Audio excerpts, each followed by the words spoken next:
under capitalism, exchange value is socially determined. It's determined by the rulers of that society using media, using propaganda. And this is where media plays in. This is where you have the Rothschild family also funding the creation of Hollywood. A lot of the early industry giants of Hollywood, Columbia Pictures, Fox Films, all of these major Hollywood studios were created by Rothschild associated banking industries, film giants who understood the power of media, that by taking hold of media, by taking hold of film, you can create exchange value. You can make people think that diamonds have value. You can make people think that smoking a cigarette is cool. You can make people think that something is a threat or is not a threat. Mira que ya viene la revolución, para que se asustan será pa' mejor. Es el pueblo entero el que ya está gritando, viva la revolución. All right, he'll probably come back on. But in the meantime, let's take a look at what some of you guys said. Yeah, that was funny what he said about tinfoil sombrero. But I mean, I don't know if we're going to touch too much on that, like the occult stuff here in this interview. But if you're interested in that, I mean, there is Jason Burmas talks about some of that in some of his interviews. I've discussed it a little bit here with some of my guests like Shadowban Refugee and Marcus Cage and Jack Sith. I mean, we don't have to believe in this stuff, but if we look at what some of the symbolism and some of the stuff that they do in their statues in DC and in New York City, I mean, some of their practices, it looks like some of these elites, they believe in it. So you don't have to believe in that stuff, but I mean, these people do. NGOs for sure. And then Lysenko Med School says, a Zizekian Marxist told me he doesn't talk about the Rothschilds because there are fascists who do. The Western left is literally a joke. Wow, so you're telling me this person is afraid to talk about them because there are fascists that talk about them? I mean, the Rothschilds are the fascists. They're the ones that are integrating the public and private sector together. All right, so we got Ramiro back. What's going on, man? We lost connection there. Sorry about that. Weird timing, right? Yeah, I know. Yeah, the topic and everything. Yeah, you were spitting too much facts there, but go ahead. Yeah, no worries, man. Sorry about that. But yeah, so basically, Marx makes a distinction between use value and exchange value. Use value is something that we use on a day-to-day basis: apples, food, wood for fire, something that actually has use for us. Exchange value is really a product of capitalism, where you have something like a diamond or something like that has no intrinsic value. You can't eat a diamond. You can't feed your family or shelter yourself with a diamond. It just looks nice. But under capitalism, exchange value is socially determined. It's determined by the rulers of that society using media, using propaganda. And this is where media plays in. This is where you have the Rothschild family also funding the creation of Hollywood. A lot of the early industry giants of Hollywood, Columbia Pictures, Fox Films, all of these major Hollywood studios were created by Rothschild associated banking industries, film giants who understood the power of media, that by taking hold of media, by taking hold of film, you can create exchange value. You can make people think that diamonds have value. You can make people think that smoking a cigarette is cool. You can make people think that something is a threat or is not a threat.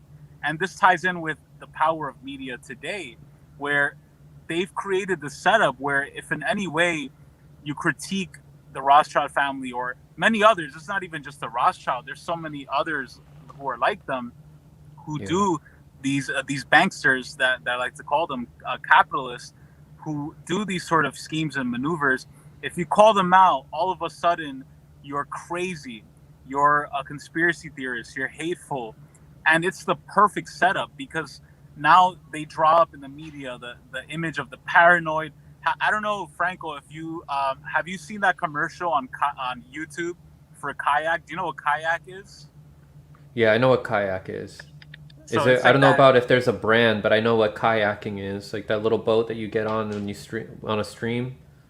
Right, exactly. So there's a commercial on YouTube for this big company called Kayak. It's a travel company, and whatever, it's some random travel agency thing, whatever. And the commercial for Kayak, it makes fun of quote unquote conspiracy theorists. It makes fun of people who are questioning official narratives. And in a way, what they're doing is they want us to turn off our brains. They want us to stay silent, to stop questioning stuff, to be like, hey, something seems off about Building 7 falling on its own. Something seems off about this COVID-19 stuff. Yeah. Something seems off about, all these different things. And they want to shame you into not questioning stuff. And this is the opposite of what the left should be doing. The left should be questioning everything. The left should be against big pharma, against the big capitalists who run society and media. And the Rothschild is just the family is just one branch of that. And so I think, it's important for people to really not fall for these magic spells and tricks, because it's not only finance and currency that they control, it's also media. And I think media really comes down to one of the most powerful weapons on earth, as Malcolm X said. Oh, absolutely, and they have control over Vanguard and BlackRock, two wealthy foundations here. And look at this. Like if we just go over here, this is on projects.iq.harvard.edu. You can look at their project here, the Future of Media Project, to see who funds these organizations. We see here Wikipedia. Moving on to the internet now that we have things like Wikipedia, and they can use that, a trusted source, and then they link things to Wikipedia on their YouTube videos, etc. If it's about the Rothschilds family, or if it's about COVID-19, or elections, or other stuff, or they can link you to the AP. Here we see Fox, CNN, the EW, ABC News, all these mainstream outlets, which also are part of a conglomerate with these Hollywood studios. I mean, they have control over this, so they can control the narrative. They can make you think, which is what Ramiro and his guest talked about on that show. What Ramiro was talking about here about diamonds, they can make you think that diamonds are worth a lot when they're actually pretty prevalent on Earth. Like, they're not that rare, but they make you think that you need it. They make you think that you need to impress all your friends. Oh, look, I have a diamond, blah, blah, I have a diamond ring. So they also, the way that the media works is that it can trickle down. Unfortunately, some independent media are so indoctrinated into this system that we have that they still repeat things that the mainstream media says, even though they call themselves independent media, and they call anybody who's questioning mainstream narratives conspiracy theorists. I mean, we saw that a lot with COVID-19. We see that with foreign policy. And they can also point the finger, oh, look at Alex Jones, he's saying all these crazy things that go against the narrative.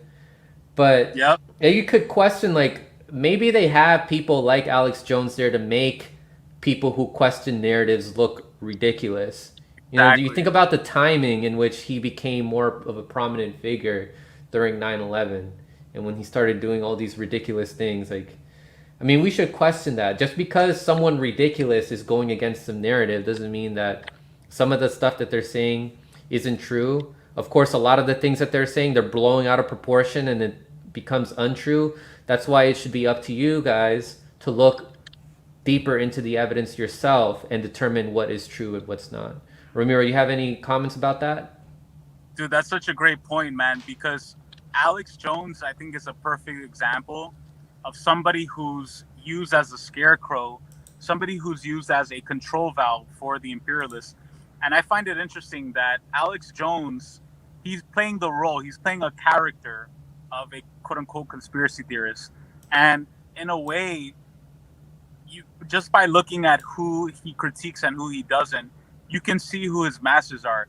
I find it interesting, for example, that Alex Jones, when talking about the opioid crisis, right? We have this huge Right. crisis U.S. the opioid crisis that is killing thousands of people, especially in the Rust Belt. And who does Alex Jones blame for this opioid crisis? He blames China. He says China is responsible. The Chicoms. He says that the Chinese are plotting this conspiracy to take over the U.S. and drug everybody up. Well, he has it the reverse. It's actually the Western imperialists who have been doing that for centuries, aka the Rothschilds and others, the Sassoon family, the Kadoorie family, that's been doing that in China for centuries. And he's not even pointing the finger at the Sackler family, the family that is responsible for OxyContin and all these other pharmaceuticals. They never get criticized. Israel, one of the largest manufacturers of synthetic drugs, never gets criticized. So I just find it interesting that you have people out there who play the role of the crazy conspiracy theorists, and yet their role, their function is to divert people away from critiquing who the real enemies are and sort of divert it. Oh, it's China. Oh, it's Russia. And I find that really interesting. That's why, like, for me, I like talking to you about this, Franco, because a lot of times, you know, people on the left are very liberal leaning, unfortunately, and they tend to be, anytime something like Rothschild or conspiracy comes up, they're like, oh my God, here we go. Yeah. Like they're kind of scared. They're scared to question, even though we all have the same doubts about 9/11. We all have the same doubts about masks and COVID, but they're scared to admit it, right? Because of their liberal friends who are going to shame them. But then on the other hand, on the other extreme, you have the right wingers who fall for a lot of the Zionist propaganda. That they'll talk about, like Eddie Bravo and Alex Jones and all these people. You know, they'll talk about 9/11. They'll talk about opioid crisis, all that stuff. But then they're like, oh, it's China. Oh, it's, you know, this. Like, they take it in a whole different neocon direction. Or even like a stranger, they say, oh, it's the aliens, or they say like all these outlandish things, right? Right. Exactly. They're like, oh, it's some demonic alien force that's taking over. And so, like, you see both of these tendencies that are pretty inadequate in addressing real questions that we have as a civilization, as a people. And I think it's up to people like us who are able to talk to multiple sides, who have a more class-based analysis, and are not afraid. I think most importantly, man, the most important thing, I think, is maintaining independence. Like, you're not on the clock for some liberal NGO right now. You don't work for Politico. You don't work for fucking, you know, Media Matters or all these whack ass institutions, or Jacobin or whatever. Like, both you and I, we're just dudes who have streams, who talk to. We're just like having fun, you know. We're talking to our friends, talking to people. We're getting the news out there. We don't have any masters controlling us, so we have the ability to have this conversation naturally. You know, imagine if right now we were on the clock for some Soros NGO, like, even talking about this stuff, they'd fucking lose their minds. So I think independence is really what it comes down to. And what happens is that a lot of these quote unquote independent journalists or media people, they start getting sucked into the Zionist controlled, capitalist controlled media institutions, you know, Rolling Stone and the DSA, like all these kind of like left-leaning elements of the ruling class. You know, they get their nice little check, they get their nice little studio, and all of a sudden their line starts to change. They can't be talking about the Rothschilds, they can't be talking about this other stuff. So that's really what it comes down to. That's why it's important for people, whoever's watching and listening, you know, support Franco, support myself, support people like us, because at the end of the day, like, we're just talking to you like our friends in the street. Like, I just came out of work right now, out of the construction site. I'm talking to y'all right now like I talk to my homies at the construction site, you know, and that's how it should be.